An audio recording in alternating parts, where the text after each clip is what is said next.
안녕하세요. 건강 365 아나운서 최인경입니다. 척추 측만증은 척추가 정상 범위를 넘어 휘는 상태입니다. 몸이 한쪽으로 치우쳐 보이는 거죠. 특히 원인이 확실치 않은 청소년기 특발성 척추 측만증이 가장 많습니다. 성장기에 있는 청소년들이라서 키가 크는 동안 더 나빠질 수 있지만 성장이 멈추는 시기가 되면 측만증도 멈추는 경우가 대부분이라고 합니다. 골반이나 어깨 높이가 다르고 몸이 기울어진 듯한 모습에 스트레스를 받을 텐데요. 통증은 없을까요? 또 치료는 어떻게 진행될까요? 오늘은 청소년기 특발성 척추 측만증에 대해 알아봅니다. 그리고 나이 들수록 부담이 커지는 골다공증의 위험도 살펴보겠습니다. 건강 365 동방신기의 넌 언제나 듣고 시작하겠습니다. KBS 라디오 건강 365 함께하고 계십니다. 청소년기 척추 측만증에서 가장 많은 부분을 차지하는 건 특발성 척추 측만증입니다. 원인 없는 경우가 많다는 건데요. 척추 측만증으로 진단되는 계기도 궁금합니다. 고려대 구로병원 정형외과 서승호 교수에게 도움 말씀 듣겠습니다. 교수님 안녕하세요. 안녕하세요. 척추 측만증이 척추의 변형을 말하는 거죠? 예, 척추가 이제 변형, 이제 휘어지는 거를 이야기하는데요. 네. 이제 척추가 휘어지는 종류에 보면은 옆으로 휘어지는 게 있고 또 앞으로 구부정하게 그냥 등이 뒤로 나오듯이 구부정하게 휘는 게 있는데요. 이제 측만증은 옆으로 휘는 거. 그 네. 측만증 할 때 측이라는 게 좌측, 우측을 이야기하는 거고요. 네. 많은 움푹 파였다는 거래 가지고 휘어지면서 옆구리가 이렇게 쑥 들어간 것. 이제 그렇게 보이는 거를 척추의 그 측만증이라고 합니다. 네. 성장기 청소년들에게서 많이 생긴다고 하던데요. 이렇게 척추가 휘는 측만증이 생기면 처음에는 자세가 나빠서 그렇다는 생각을 할 것 같은데 어떨까요? 진료실에서 만나는 청소년과 부모는 어떤 계기로 병원을 찾게 되나요? 예, 그 자세가 나쁘게 보이는 게 이제 제1번으로 이제 잘 그 발견되는 경우이고요. 네. 이제 또 하나는 등이 튀어나온 것 같다고 하거든요. 이제 등이 튀어나왔는데 이제 처음에는 아이가 이제 좀 옆으로 좀 비스듬히 앉아 있고 네. 자세가 나빠서 저렇게 앉아 있는가 싶었다가 이제 무슨 계기가 돼서 뭐 옷을 입힌다든지 뭐 하다 보면 이제 등이 튀어나온 거를 발견을 하거든요. 네. 그래서 이제 병원 가셔가지고 보면은 이제 측만증이 있다고 발견되는 경우가 있고요. 네. 이제 또 하나 계기는 뭐 다른 질환으로 해가지고 뭐 애가 뭐 배가 아프다든지 뭐 가슴이 아프다든지 해가지고 병원 가서 엑스레이 찍어가지고 네. 우연히 또 발견되는 계기도 있고요. 네. 일단은 특별한 원인 없이 발생할 수 있다는 게 특발성 척추 측만증인데요. 척추 측만증의 대부분을 차지한다고 들었습니다. 원인이 따로 없는 건가요? 예, 원인은 뭔가 있긴 있을 텐데요. 이제 아직 의학적으로 그게 발견이 안 된 상태입니다. 네. 이제 특이하게도 그 다른 그 생물, 그러니까 동물들한테는 없고 네. 사람한테만 이게 있어가지고요. 이제 특히 사람이 갖는 특징이 직립보행이거든요. 예. 그러다 보니까 이제 강아지 같이 네 발로 이렇게 걸어서 허리가 누워 있는 동물한테는 측만증이 없고요. 네. 이제 유일하게 이제 직립보행을 하는 사람한테서만 이제 측만증이 생기는데 네. 그러다 보니까 이제 또 동물 실험이나 이런 걸 하지를 못하니까 네. 그게 이제 발견이 잘 안 돼가지고 아직까지도 원인 미상으로 되어 있습니다. 네. 뭐 척추가 옆으로 휘어지거나 이제 앞으로 구부정하게 휘어지는 경우가 있다고 하셨는데요. 척추 측만증은 그럼 구체적으로 어떤 상태인 건가요? 그 이제 휘어지는 형태가 몇 개가 있는데요. 네. 이제 가장 흔하게 나오는 건 이제 뭐 C자로 이제 어느 한 곳이 휘던가 아니면 이제 S자로 휘던가 네. 아니면 이제 C자가 S자가 이제 여러 개 겹쳐서 이제 나타나는 이제 그 종류가 이제 몇 개가 있습니다. 근데 네. 이제 대부분은 S자로 휜다고 보시면 되고요. 네. 그래서 그 당사자들은 주변에서 그냥 그 옆구리가 움푹 파였다고 이야기를 합니다. 이제 휘다 보니까 옆구리가 들어간 것처럼 보이고요. 네. 그리고 이제 또 등이 어느 한쪽이 튀어났다고 하고요. 네. 그게 이제 측만증이 생길 때 그 단순히 옆으로 S자로만 있는 게 아니라 네. 이렇게 꽈배기 뒤틀리듯이 회오리 치듯이 이렇게 돌다 보니까 몸통이 이렇게 시계 방향으로 이렇게 돈다고 생각합니다. 몸통이 시계 방향으로 이렇게 꼬이면서 하다 보니까 네. 등의 어느 한쪽은 튀어나오고 이제 가슴은 어느 한쪽으로 또 나와가지고 돌출돼가지고 이제 또 사춘기 여학생들이 가슴이 이제 비대칭으로 보이는 것 그거에 대해서도 좀 스트레스를 많이 받기도 합니다. 네. 그런데 척추뼈가 뭐 C자나 S자로 휜다는 게 상상으로는 얼른 이해되진 않는데요. 등이 한쪽이 튀어나왔다 이런 얘기를 한다고 하셨는데 육안으로 이런 게 확인이 되는 거죠? 예, 그게 이제 그 좀 심할 때는 금방 이제 표시가 나는데요. 네. 또 한 뭐 20도 그 정도 되는 경우에는 또 그 옷에 덮이고 살에 덮여가지고 네. 또 표시가 잘 안 나는 경우가 있어가지고 네. 그 누군가가 신경 써서 봐주지 않으면 잘 발견이 안 돼가지고 그 네. 치료의 적기 그러니까 20도부터 치료가 들어가는데 네. 그 치료의 적기를 놓치는 경우가 많아가지고 요새는 그 학교에서 그 특발성 측만증이 생기는 그 학년기 그러니까 이제 그 사춘기 급성장 할 때 네. 초등학교 5, 6학년이나 중학교 1학년 그 학생들을 대상으로 해가지고 네. 이제 학교 검진을 해가지고 네. 그 조기 발견을 하기도 합니다. 네. 그럼 척추가 휘어지는 각도에 따라서 상태가 얼마나 심한지를 판단을 하는 거네요. 예, 그 측만증이 의심되면 저기 엑스레이를 찍어가지고요. 네. 엑스레이 상에서 한 20도 미만이면은 경미하다고 하고요. 네. 그래서 한 20도에서 40도 사이는 중간 정도 휘었다고 하고요. 네. 이제 40에서 50도 이상이 가면 이제 수술도 고려를 할 수 있어가지고 이제 4, 50도가 넘어가면 심한 상태라고 이제 판단을 합니다. 네. 뭐 양쪽 어깨 높이가 다른 증상은 자세가 나빠서 그렇다고 생각할 수 있을 텐데요. 뭐 여학생들의 경우에는 한쪽 가슴이 더 튀어나와 보여서 고민이라고 하셨고요.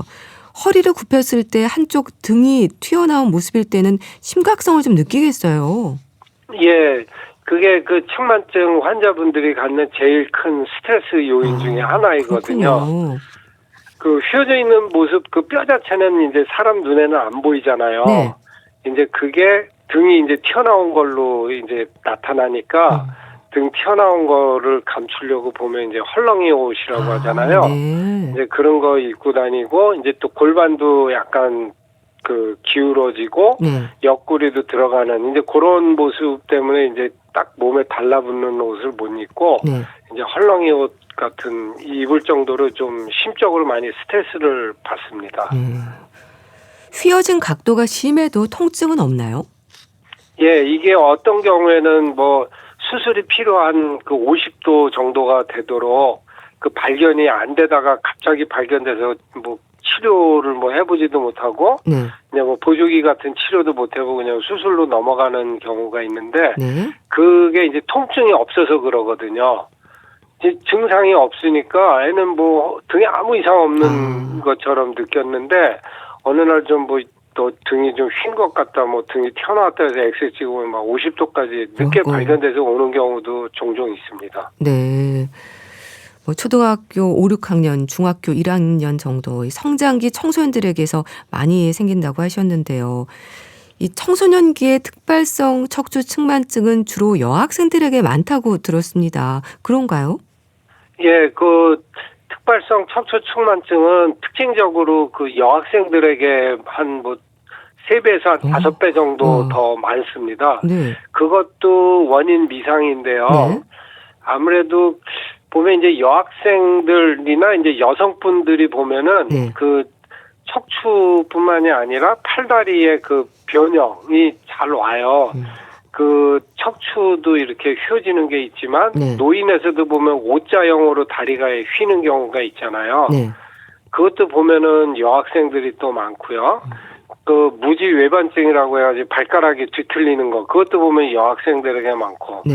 그러니까 뭔가 이 관절을 붙잡아주는 그 인대 같은 게 여성이 아무래도 약하니까 이제 더 이렇게 휘는 게 그 더 많지 않은가 그런 식으로 이제 이해하기도 하는데 네. 하여간 특발성 척추 측만증 하면 여학생들에게 아주 흔한 질환이다 이제 그렇게들 알고 있습니다. 네. 그러니까 한창 외모에 신경 쓸 나이라서 스트레스를 많이 받겠네요. 예, 그 애들이 이제 어깨도 약간 삐뚤고 등도 튀어나오고 그러면은 이제 상당히 스트레스 많이 받아요. 아, 그렇겠어요. 네. 자, 그럼 그렇게 척추 측만증이 의심되면 진단을 위해서 어떤 검사를 하나요? 그 일단 이제 외모상에서 이제 그 측만증이 의심이 되면은 네. 엑스레이를 찍어가지고요. 그 이제 그 각도를 기준으로 해가지고 이제 측만증이라고 진단을 하는데 네. 보면은 이게 사람 허리가 정대칭은 아니고 또 허리가 딱 일자만은 아니고 네. 어느 정도 조금씩 이렇게 휘어는 있거든요. 그래서 이제 한 10도까지는 정상 범위를 보고요. 네. 10도가 넘으면은 이제 측만증으로 그 진단을 해가지고 치료에 들어갑니다. 네. 뭐 겉으로 보기에는 상당히 아플 것 같은데 통증이 없는 경우가 많다고 하셨고요. 생명에 영향을 주는 질환도 아니잖아요. 그럼에도 진단은 빠를수록 좋은 건가요? 예, 요 측만증의 특징이 네. 사춘기 급성장할 때 이게 같이 그 따라 휜다는 거거든요. 보면 애들이 급성장기가 한 2, 3년 되거든요. 네. 그 2, 3년 사이에 잠깐 이게 측만증이 진행을 하는 거고 또 크면서 이게 계속 진행형이기 때문에 네. 지금 뭐 11살짜리가 10도라고 해도 네. 12살 때는 이게 30도, 40도로도 더 진행할 수 있기 때문에 계속 그 추적 관찰을 하고 치료하면 이제 그 보조기 같은 치료도 해야 됩니다. 네. 그럼 진행 속도가 어느 정도일까 싶거든요. 한 달 평균 조금씩 더 기울어진다거나 하는 부분이 있는 걸까요? 예, 그 이제 사람마다 차이가 있어가지고요. 네. 다 측만증이 있다고 그래서 그게 이제 막 수술할 정도로 휘는 건 아니고요. 네. 그 중에서 이제 일부만 이제 어느 정도는 한 20도까지 이제 대부분을 휘다가 이제 말고요. 이제 거기에서 한 1000명 중에 한 명이 보면 한 20, 30도까지 휘고 네. 10,000명 중에 한 명이 이제 수술을 필요로 하는 50도까지 휘는 이제 그런 이제 그 유병률을 갖는데 그러니까 이제 요약하면은 각도가 큰 것까지 진행하는 경우가 아주 드물고 네. 대부분 10도에서 20도 정도에서 이제 휘다 만다. 이제 그렇게 이해하시면 될 것 같습니다. 네. 사춘기 급성장기에 진행이 되는 건데요. 그럼 성장이 멈추는 시기가 되면 측만증의 증상도 멈출까요? 예, 그 우리 철 바뀌면은 뭐 더위 가시듯이 네. 그 성장이 끝나면은 측만증이 휘어지는 기운도 이제 없어집니다. 아, 그렇군요. 예, 그냥 그 상태로 이제 고정되게 됩니다. 네. 그러니까 성장이 끝나면 척추 측만증이 더 심해지지는 않는 건데요. 그런데요, 이미 많이 휘었다면 척추 측만증으로 인한 다른 증상들도 생길 수 있지 않을까 싶은데요. 뭐 호흡이나 소화도 잘 안 될 것 같은데요. 예, 이게 이제 한 4, 50도가 넘으면은 그 이제 휘어져 있는 모양 때문에 우리 이제 초가지 오래되면 약간 기둥 쓰러지듯이 네. 그 한 척추 휘어진 게 조금씩 무너져서 한 1년에 1도 정도씩 이렇게 그 무너진다고 하면서 각도가 증가한다고 나오고 네. 이게 뭐 80도, 90도까지 가면은 심장하고 폐도 눌러서 이제 그건 생명하고 관계가 있어가지고 네. 한 50도가 넘으면은 이제 수술로 해서 더 무너지지 않게 균형을 잡아줘라. 이제 그렇게 의학적으로 권장을 합니다. 네. 그래서 또 배가 아프다, 가슴이 아프다라고 해서 병원에 갔는데 척추 측만증인 경우도 있는 거군요. 예, 그 우연히 발견되는 경우도 꽤 많이 있습니다. 겉으로 보여지는 부분이라서 신경이 더 많이 쓰이겠지만 척추 측만증이어도 모두 수술을 해야 하는 건 아닌 거죠? 예, 그 각도에 따라 가지고 치료법이 나눠지는데요. 네. 한 20도 미만은 그냥 운동 치료 같은 걸 하라고 하고 네. 20에서 40도 그 사이여가지고 이제 계속 진행 위험이 있으면은 보조기로 해가지고 틀어 막으라고 하거든요. 그거는 그 우리 어린 나무 묘목 이제 쓰러지면 옆에 보조 때 이제 부목 받쳐주듯이 네. 이제 사람 허리가 휘면은 그 보조기로 해서 이제 허리를 바로 이제 세워서 받쳐주는 거거든요. 네. 그래서 한 20에서 40도는 이제 보조기로 치료를 합니다. 네. 그 보조기는 상당히 불편할 텐데요. 하루 종일 착용하고 있어야 하는 건가요? 예, 키 성장은 하루 종일 되고 있으니까 네. 그 성장되고 있는 동안에도 또 보조기를 계속 해야 돼가지고 거의 20시간, 20시간 이상 착용하고 있어야 돼가지고 이제 그러니까 그 몸 씻고 목욕하고 네. 뭐 이제 운동하고 불가피한 상황이 아니면은 네. 거의 하루 종일 착용하고 있다고 보시면 됩니다. 네. 휘어진 만곡의 정도가 약할 때는 정기적인 관찰로 지켜본다고 하던데 그렇습니까? 예, 한 20도 미만인 경우에는 한 10도, 뭐 15도, 16도 이런 경우에는 그 막 보조기 같은 것까지는 하진 않고요. 한 5, 6개월에 한 번 정도 관찰해서 더 휘나 아니나 하면서 이제 운동 치료를 이제 합니다. 네. 척추 측만증의 수술 기준도 궁금합니다. 어느 정도 상태일 때 수술이 고려되는 건가요? 그 의학적으로는 50도 이상이 되면은 그 성인이 돼서도 이제 성장기가 끝나면 더 휘는 건 없어지는데 네. 50도 이상이 되면은 성인이 돼서도 그 휘어진 모양 때문에 1년에 1도씩 이렇게 조금씩 더 무너지면서 진행한다고 해가지고요. 네. 그 50도 이상이 되면은 수술을 권장합니다. 네. 최소한의 절개로 수술이 진행이 된다고 들었는데요. 최소 침습 수술은 교수님이 개발하신 걸로 알고 있습니다. 기존 수술법과 비교할 때 어떤 장점이 있을까요? 예, 이제 측만증이 있으면은 허리가 길게 휘잖아요. 거의 뭐 허리 전체가 그 목 아래부터 네. 골반위까지 수술할 때 이제 전체 절개를 하고 하면은 흉터가 너무 길어가지고 아이들이 그 스트레스를 많이 받거든요. 그렇겠네요. 옷 입고 할 때도요. 네. 그래가지고 이제 저희가 개발해서 그 하고 있는 방법은 위에 한 4cm 정도 절개하고 또 아래 4cm 절개해가지고 네. 그 이제 전체 허리 전체를 이제 그 수술하는 방법을 개발했는데 네. 한 4cm면은 우리 그 디스크 성인들 네. 수술할 때 사용되는 그 절개 길이거든요. 네. 그러니까 디스크 수술할 때 필요한 절개 한 2개 정도로 이제 측만증 수술을 하고 있습니다. 네. 흉터가 좀 적은 만큼 회복 기간도 짧을 것 같은데요.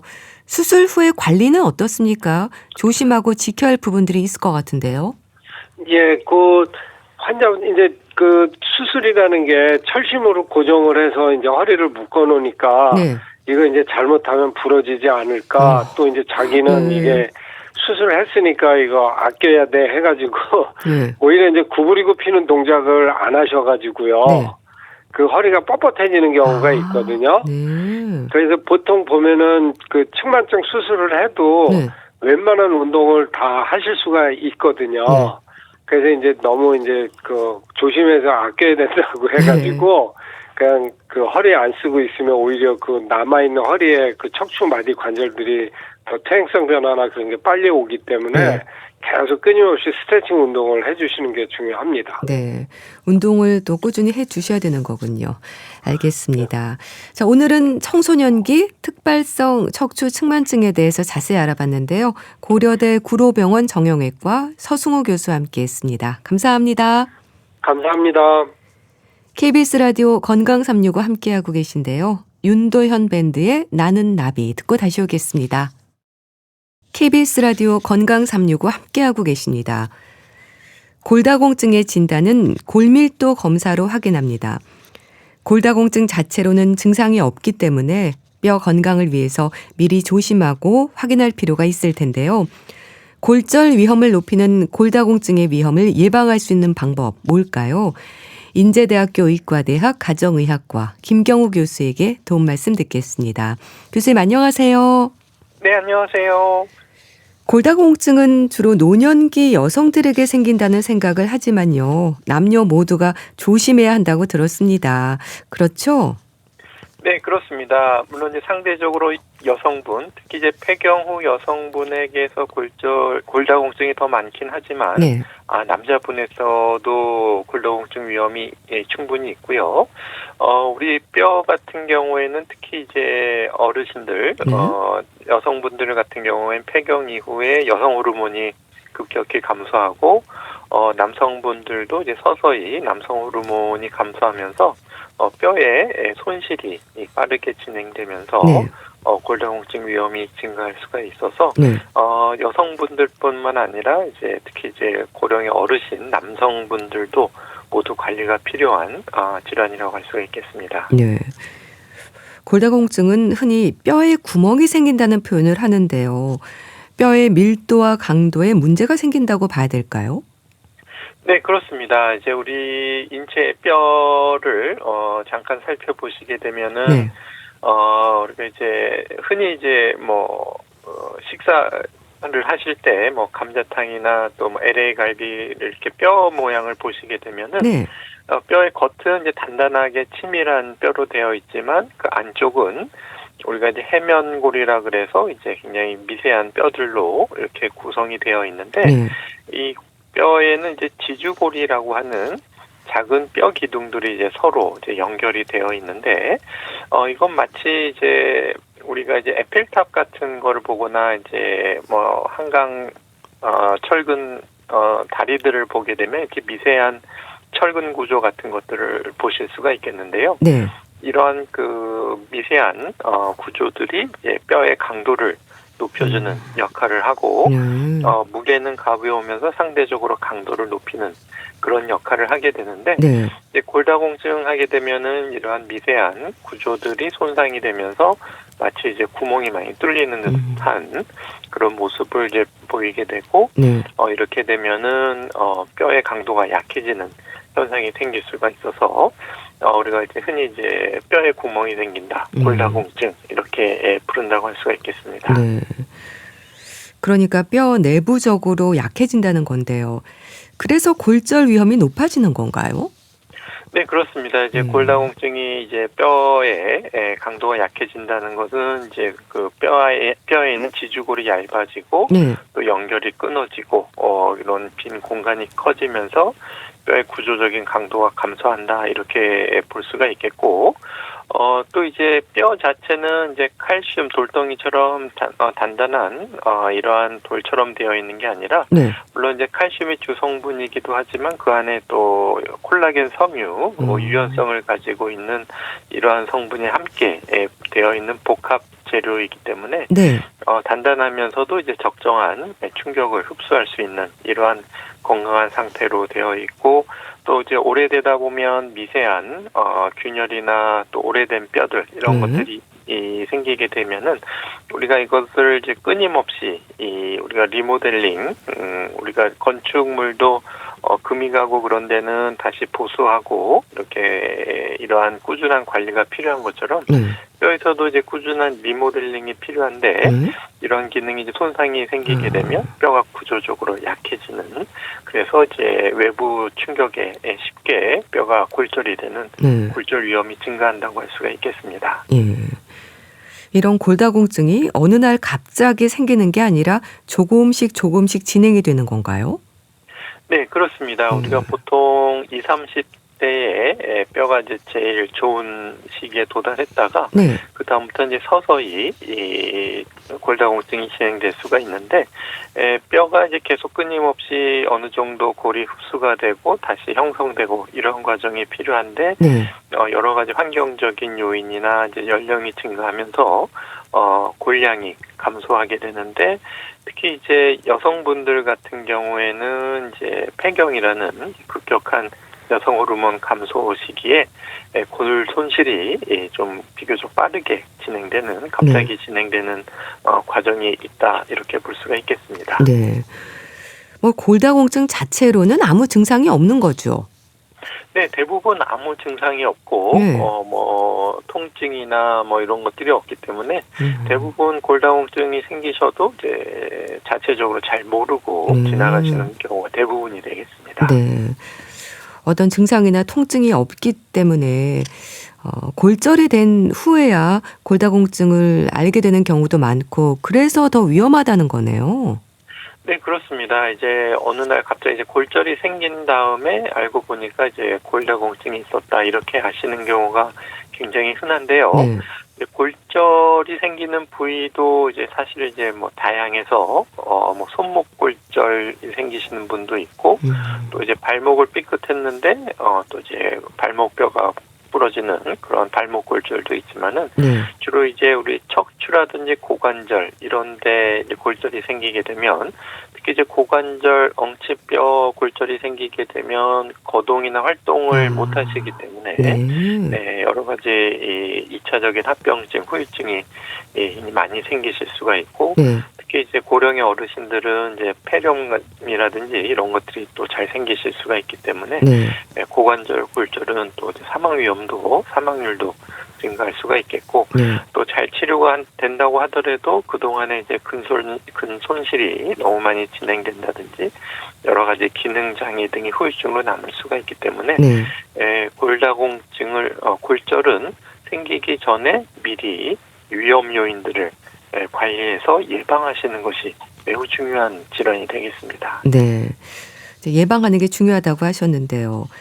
골절되는 사고를 당하기 전에 그렇게 미리 골다공증 여부를 알면 좋을 텐데요. 골밀도 검사로 확인하는 건가요?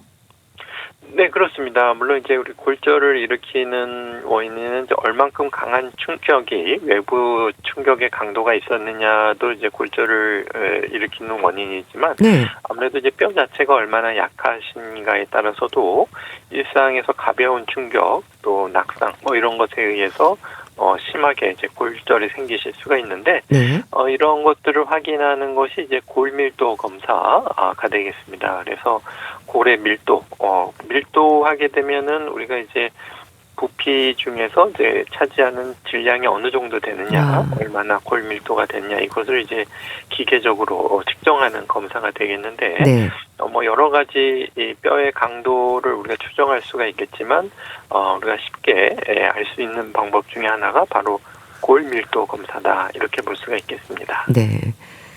골 밀도 검사는 그럼 어떤 방법으로 진행이 되나요? 네, 가장 흔하게 또 표준적으로 사용되는 방법은 우리가 DXA, 덱사라 그래서 이중 에너지 엑스레이, 엑스선 흡수 계측법이 되겠는데 주로 이제 뭐 전신을 다 촬영할 수도 있지만 주로 이제 척추골과 고관절과 같은 중심뼈를 중심으로 이제 측정을 하게 되는데 검사는 뭐 누워서 5분, 10분 내로 끝나는 굉장히 비교적 간단한 검사가 되겠습니다. 네.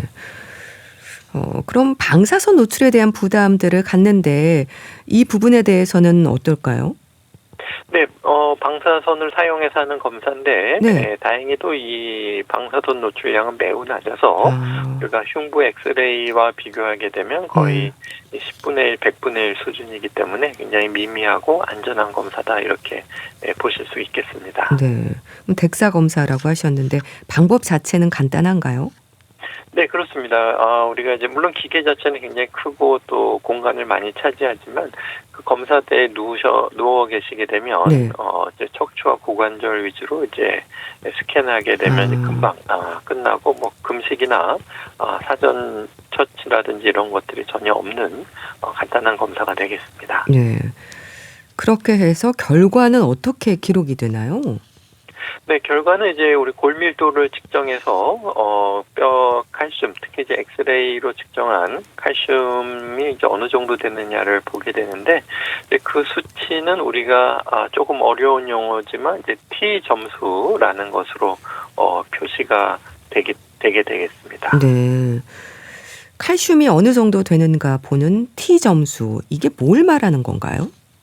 네, 이제 T 점수라는 거는 우리가 통계적인 용어일 수도 있겠는데요. 쉽게 생각하시면 평균 골밀도와 비교한 값이라고 보시면 되겠고, 그 기준이 되는 평균 골밀도는 주로 이제 젊은 성인, 20대 성인을 대상으로 쭉 측정을 했을 때 평균과 또 표준 편차값을 우리가 이제 젊은 성인으로 대상으로 구한 다음에 이제 측정하신 이 골밀도가 이제 어느 정도에 해당되는가를 우리가 쉽게 생각하면 등수가 몇 등 정도 되느냐 이렇게 표시하는 점수라고 보실 수가 있겠는데 이것이 이제 0점이면은 이제 평균이라고 보실 수가 있겠고 마이너스 2.5다 그러면은 2.5 표준 편차 이하다 이렇게 보실 수가 있겠고, 보통 이제 통계적으로 2.5 표준 편차 이하가 되면 이제 99%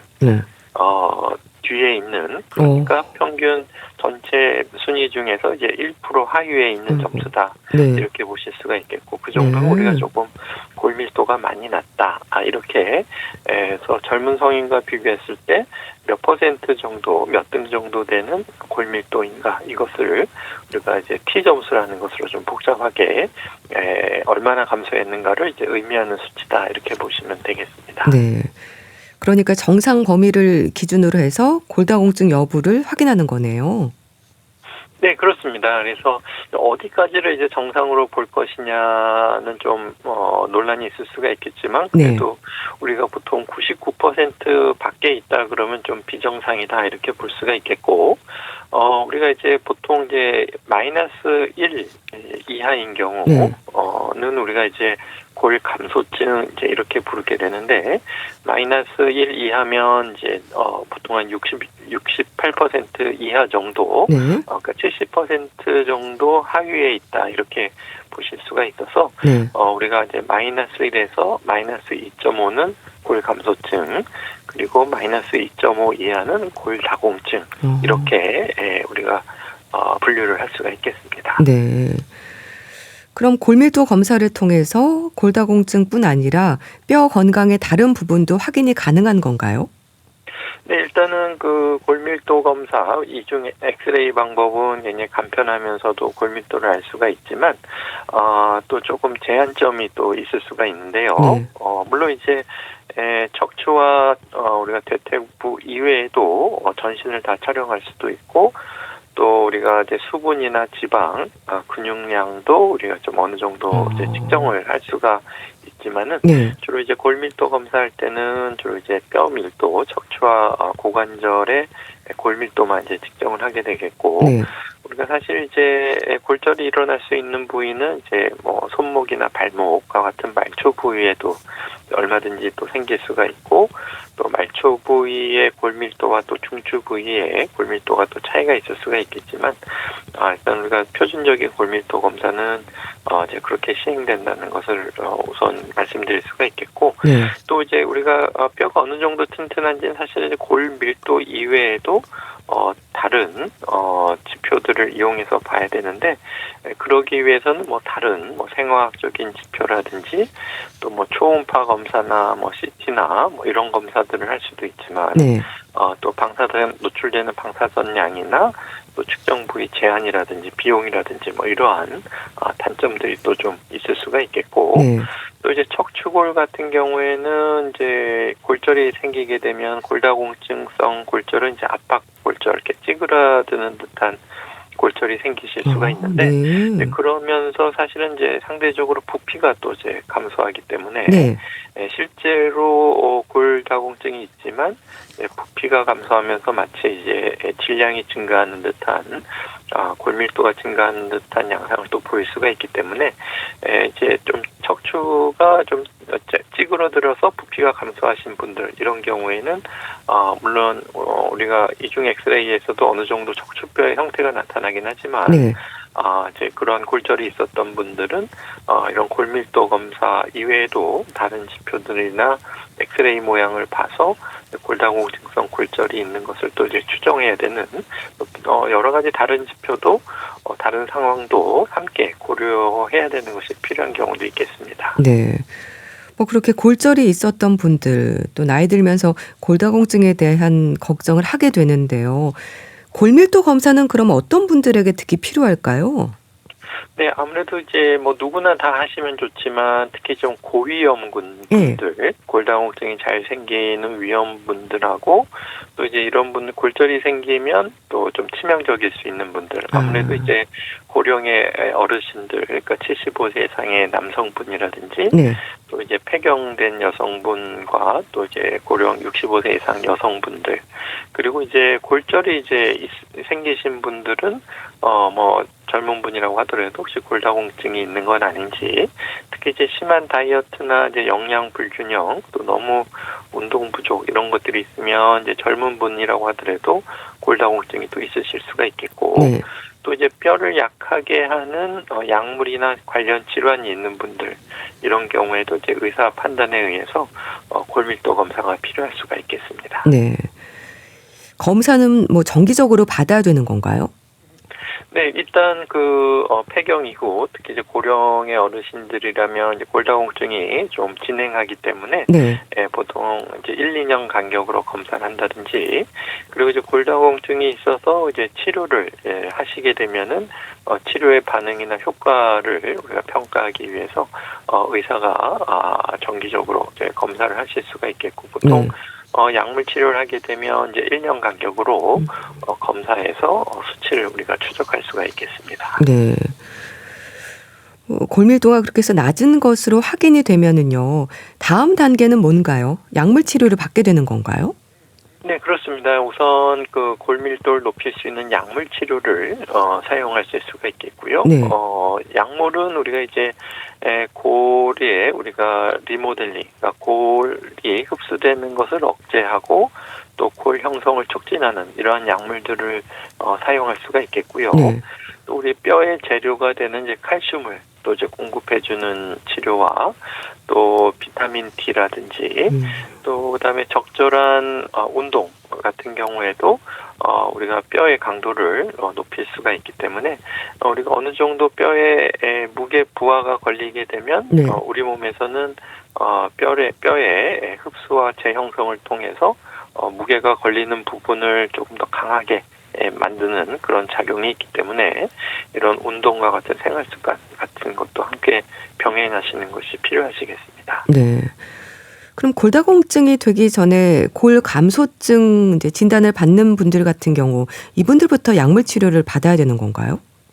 네, 이런 분들 같은 경우에도 물론 이제 약물 보험 적용이 되진 않기 때문에 그런 한계가 있고, 네. 약물 치료가 아니라고 하더라도 우선 뼈의 골다공증이 진행될 수 있는 상황을 예방하는 것이 필요할 수가 있겠는데요. 대표적인 것이 이제 칼슘과 비타민 D 같은 것들은 우리가 좀 부족하신 경우에는 충분히 보충해서 드시는 게 필요하실 수가 있는데, 네. 특히 이제 비타민 D 같은 경우에는 물론 우리가 적절한 햇빛에 노출을 하고 또 비타민 D가 풍부한 음식을 꾸준히 드시면 비타민 D 부족이 생기진 않은데, 네.